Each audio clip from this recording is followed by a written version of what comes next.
نبی بنایا، ابراہیم کو اسماعیل بھی عطا فرمایا اور اسحاق بھی عطا فرمایا۔ اب حضرت اسماعیل کی یہ بچپن کی عمر ہے، حضرت اسماعیل علیہ السلام کو اللہ تعالیٰ فرماتے ہیں اپنے آپ سے الگ کر دے، ایک بیابان جنگل میں چھوڑ کے آ، حضرت اسماعیل علیہ السلام کو چھوڑ کے آ جاتے ہیں۔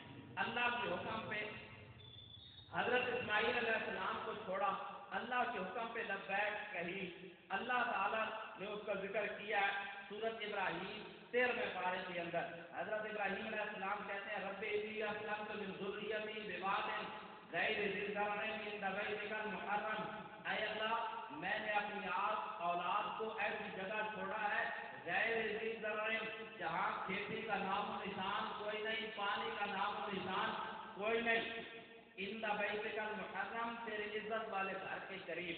اب حضرت ابراہیم علیہ السلام کو چھوڑ کے آتے ہیں، لمبا واقعہ ہے، حضرت اسماعیل کی ایڑیوں میں سے زمزم کا چشمہ پھوٹنا، پھر حضرت حاجرہ کا پہاڑیوں پہ دوڑنا، کبھی صفا پہ جانا کبھی مروہ پہ جانا۔ آج حاجی وہی عمل کر رہے ہیں، کل کے دن میں صفا اور مروہ کے درمیان سائی ہوئی ہے، حاجی دوڑ رہے تھے اور وہ سب کچھ ہوا۔ تو یہ حضرت ابراہیم علیہ السلام کی بیوی حضرت حاجرہ کی سنت ہے، اس پہ عمل کیا جاتا ہے۔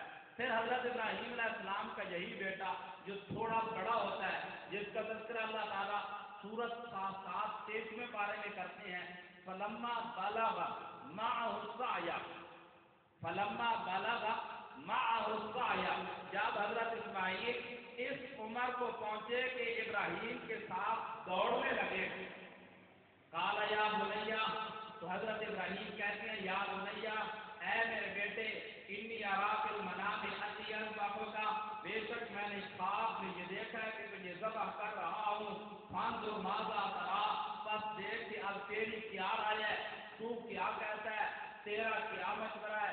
میں نے خواب میں دیکھا ہے کہ تجھے ذبح کر رہا ہوں۔ تو آگے سے حضرت اسماعیل کہتے ہیں یا ابت افعل ما تؤمر، اے ابا جی جو حکم ملا ہے کر گزریے، ستجدنی انشاءاللہ من الصابرین، اگر اللہ نے توفیق دی تو آپ مجھے صبر کرنے والوں میں سے پائیں گے۔ اب حضرت ابراہیم علیہ السلام تیار ہو جاتے ہیں، باپ بیٹا دونوں تیار ہو گئے۔ حضرت ابراہیم علیہ السلام نے اپنے بیٹے کے گلے پہ چھری رکھ دی، بیٹے کے گلے پہ چھری رکھ دی، ذبح کرنے کے لیے تیار ہو گئے۔ اللہ تعالیٰ نے جنت سے جانور بھیجا، حضرت ابراہیم علیہ السلام کا بیٹا حضرت اسماعیل کو اللہ نے بچا لیا، جنت سے جانور آیا اور وہ ذبح ہو گیا، حضرت اسماعیل علیہ السلام بچ گئے۔ یہ جو باتیں بنی ہوئی ہیں نا کہ وہ آنکھوں پہ پٹی باندھتے ہیں اور چھری تیز کرتے ہیں اور پھر مارتے ہیں اور پھر، یہ ساری ایسی باتیں ہیں، قرآن پاک میں اس چیز کا کوئی تذکرہ نہیں ہے، اور یہ حضرت ابراہیم علیہ السلام کی بزدلی ثابت ہوتی ہے۔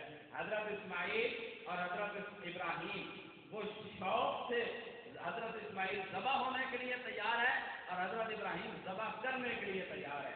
لیکن یہاں ایک بات سمجھنے کی یہ ہے کہ حضرت ابراہیم علیہ السلام کو یہ پتہ تھا کہ بیٹا ذبح نہیں ہوئے گا۔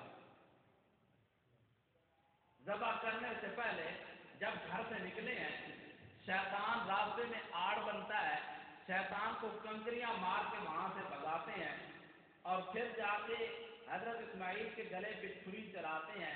تو کیا پتا تھا کہ اسماعیل نے ذبح نہیں ہونا؟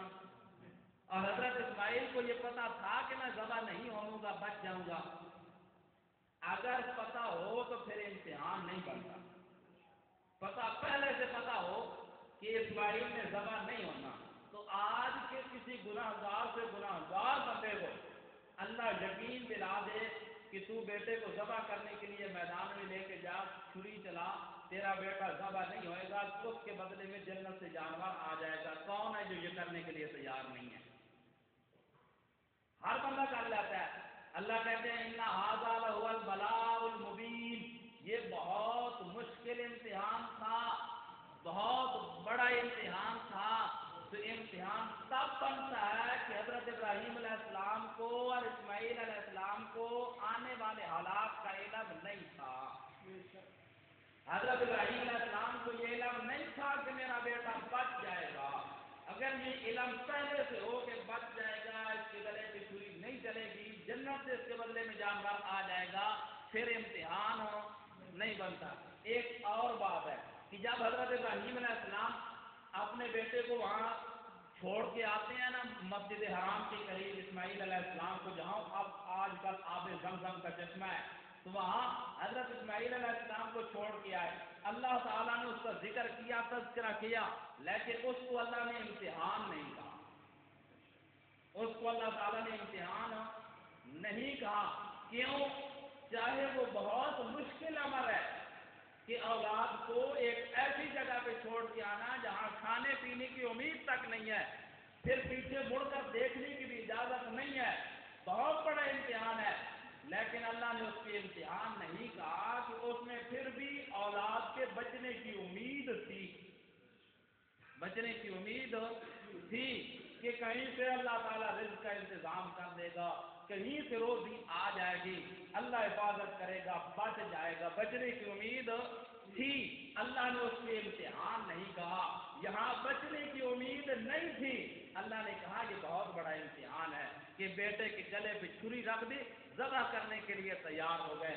پھر حضرت ابراہیم علیہ السلام نے بیٹا ذبح کیا، بیٹا ذبح کرنے کے لیے تیار ہوئے، تو اب بیٹے کا حکم آیا، اللہ نے وہ بیٹے والا حکم واپس لے کے اس کے بدلے میں جنت سے جانور نازل فرمایا، اور وہ جانور ذبح ہوا، تو حضرت ابراہیم علیہ السلام کو جانور ذبح کرنے کے بدلے میں بیٹا ذبح کرنے کا ثواب ملا۔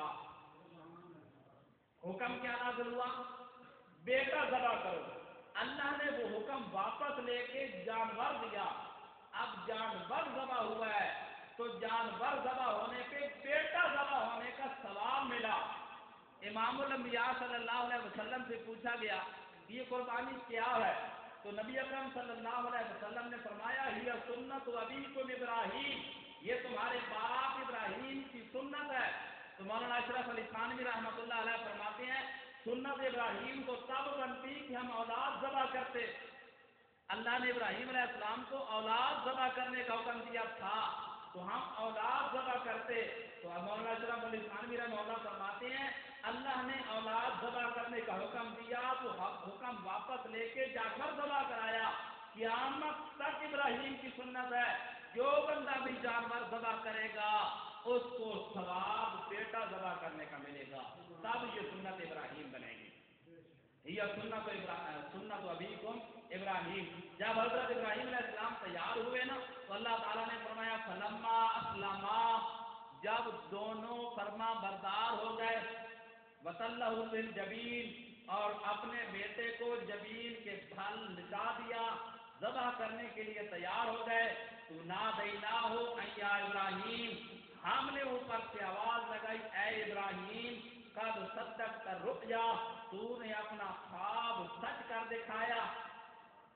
فلما اسلما، دونوں فرما بردار ہو گئے، دونوں مطیع ہو گئے، تو اب یہ دو صفتیں حضرت ابراہیم کی، پہلی صفت کیا ہے؟ حنیف ہے۔ تو حضرت ابراہیم علیہ السلام نے کسی کی پرواہ نہیں کی، نہ باپ کی، نہ قوم کی، نہ وقت کے بادشاہ کی، نہ وطن کی، نہ گھر کی، نہ علاقے کی، نہ شہر کی، سب کچھ چھوڑا اللہ کی توحید کی خاطر۔ اور بڑے عجیب الفاظ اللہ تعالیٰ نے حضرت ابراہیم کے قرآن مقدس میں ذکر کیے ہیں جو حضرت ابراہیم علیہ السلام کی صفت حنیف ہونے پر دلالت کرتے ہیں۔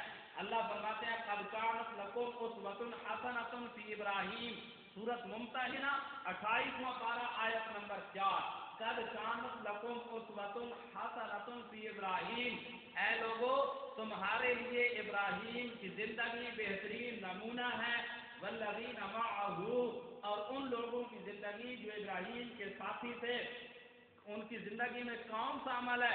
اللہ نے ذکر کیا اذ قالوا لقومہم، جب انہوں نے اپنی قوم سے یہ کہا انا براء منکم، ہم تم سے بری ہو چکے ہیں، ومما تعبدون من دون اللہ، اور ان سے جن کو تم اللہ تعالیٰ کے علاوہ پوجتے اور پکارتے ہو ہم ان سے بری ہو چکی ہے، انا براء منکم ومما تعبدون من دون اللہ، ہم بری ہو چکے ہیں ان سے جن کی تم اللہ کے علاوہ عبادت کرتے ہو، تم سے بھی ہم بری ہیں۔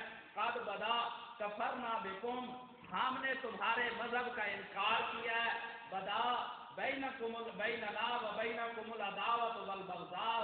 بعدن اب ظاہر ہو چکی ہے العداوت و دشمنی البغضاء اور بغض آبادان ہمیشہ کے لیے اب تمہاری اور ہماری کسی صورت میں صلح نہیں ہو سکتی اب یہ دشمنی ظاہر ہو گئی ہے ہمیشہ رہے گی کبھی بھی اتفاق نہیں ہو سکتا کبھی بھی اتحاد نہیں ہو سکتا کبھی بھی معاملات آپس میں نہیں نمٹ سکتے ہاں صرف ایک صورت ہے تؤمنوا باللہ وحدہ یہاں تک کہ تم اللہ کی وحدانیت کا اقرار صرف